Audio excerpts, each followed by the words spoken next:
Дискретната математика е основна част от математиката, разглеждаща крайни структури. Тя се различава от анализа, който изучава непрекъснати величини.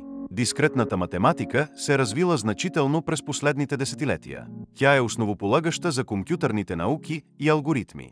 Съществуват множество приложения в различни области на науката. Комбинаторната теория е сред най-старите и силно развити дялове на дискретната математика.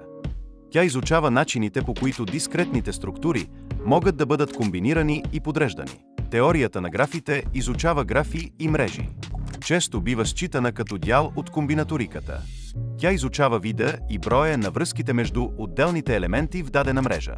Теорията на дискретната вероятност се занимава с изброими генерални съвкупности и изучава случайните величини, които приемат крайно или изброимо много стойности. Дискретната алгебра включва булева алгебра, използвана в програмирането, и релационна алгебра, използвана в базите от данни. Теорията на числата изследва свойствата на целите числа. Използва се в криптоанализа и е модулярната аритметика. Дискретната геометрия разглежда геометрични обекти. Дискретната математика е ключова в компютърните науки. Използва се в криптографията за защита на данни. Помага в анализа на информацията и структурите.